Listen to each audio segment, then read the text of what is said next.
Welcome back, Halo followers. Today we got some exciting news. What is coming with Season 5 in just about 3 weeks, as well as new job listings appearing on Microsoft, including Senior Creative Producer at 343 Industries and Technical Release Manager. We're going to break down these listings, but first, the Halo World Championship is coming 13th to 15th.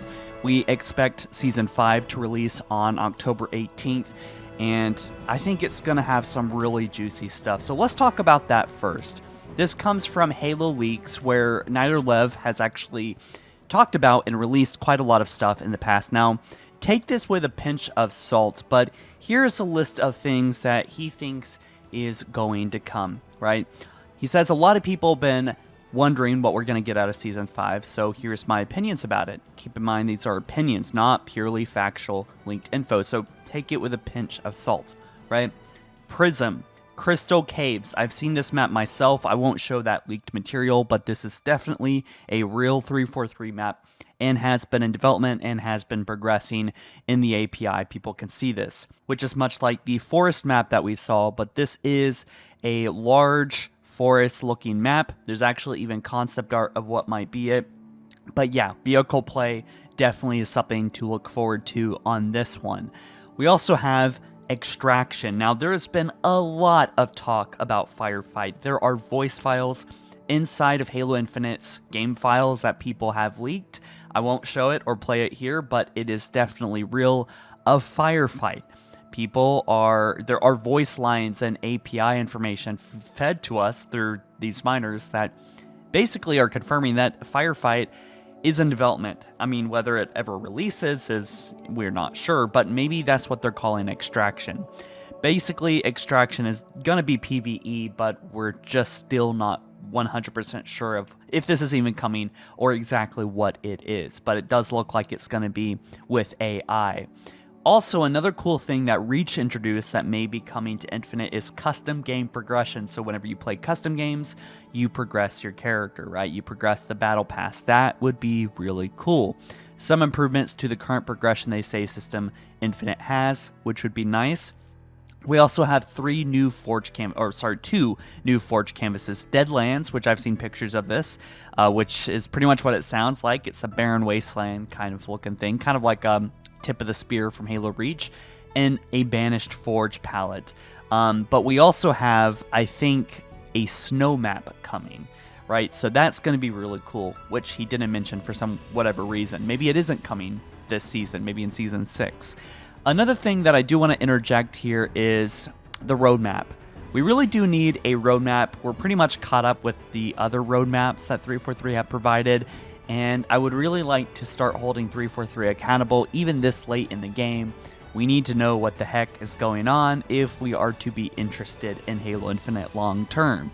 I really think that at this point it's unacceptable, right? That the roadmap has not been up to date. I know that they don't like being held accountable with time, but this is something that really should be, pressed. That the roadmap is really important for keeping that player base alive, which, there is a lot more people playing Infinite than I think people realize because of Xbox, which we learned a few months ago that there's actually, anywhere from 40 to 80,000 players a day. But anyway, moving on, Battle Pass and events coming to Season 5, either Mark 7 or Rashasha-oriented Battle Pass. It's also possible that the Season 5 Battle Pass, they say, could be a mix of every armored core. Eagle Strike will be the Fracture core for Season 5. We actually had a leak a long time ago saying that there would be an Unhuman core coming to Season 5. If that leak is true, then we really should go back and look at what else is true a part of that leak, including the Falcon coming, which even Lev says here. So if we do get that playable Oni Spartan robot as a core, that would be interesting.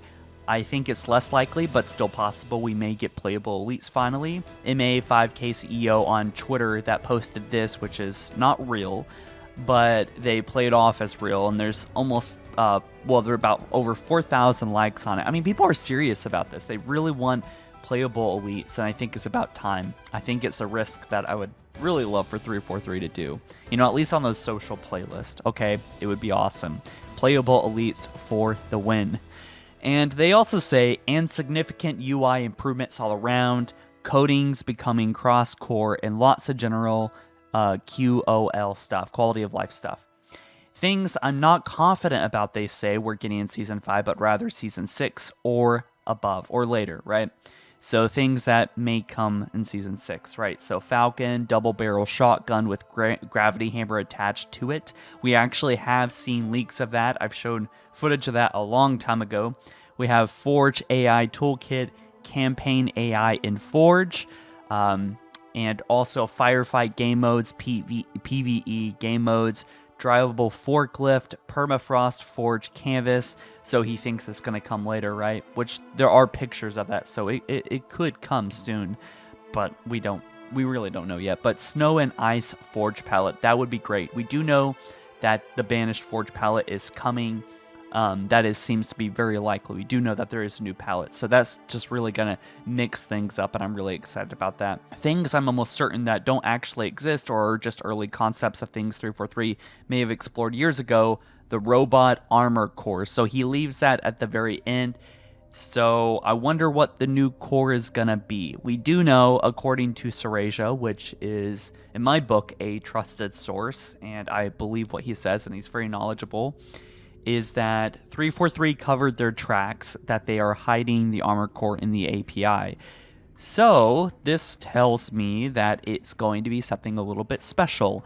It could just be another armor core of sorts, but it could also be something really unique, like a playable elite or a playable brute. But of course, we got to talk about the new job listings. We have the senior creative producer, and what I found interesting here is that you will manage our game asset pipeline with external partners, engaging regularly with our production leaders to maintain focus on the highest priority content needs and timelines with creative leads, and you will own and drive our game asset management system. So this makes me think that they're thinking like long-term about live service development. We have had a lot of people leave 343, but if you look at all these job listings, there's not quite as many as you would think that needs to be here, right? With potentially up to 100, 120 people being laid off this year or just not renewed for their contracts. But, this is starting to come up with a good list. There's quite a lot of, lead game designer, that's pretty big. Studio art director, that's pretty big. I think Scrum Master is also pretty big. But we do have evidence that 343 is trying to get things back in order here. The more interesting job listing here is this, right? We are looking for new Spartans to join our team for the technical release manager to build the next generation of games and experiences in our own award-winning sci-fi universe.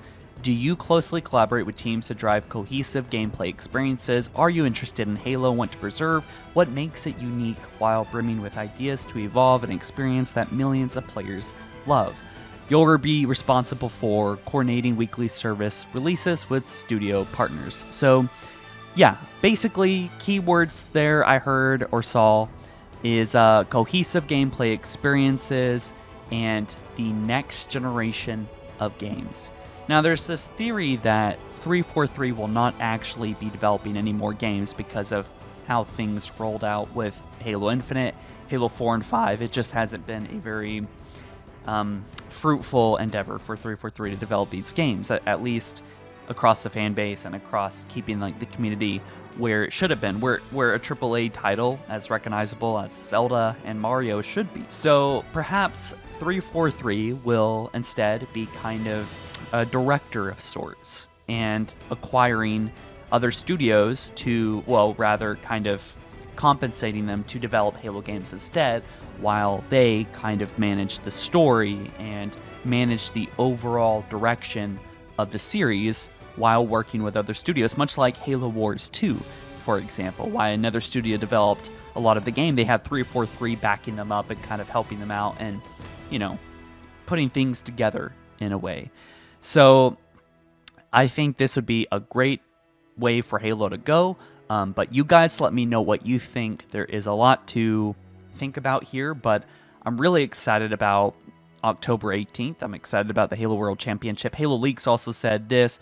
Adding on to this, we aren't 100% sure what Forbidden really is. It's pretty large for 4v4 map. It's also a bit small for 12v12. Could be v8v8, but we're pretty doubtful 343 would suddenly start making dedicated 8v8 maps in Infinite. Highly possible it is indeed 4v4 and another launch site situation of a map that's just too large for 4v4. At least it looks really nice geographically, or graphically. Well, I've read geographically, but anyways, yes, I think Forbidden does look pretty good.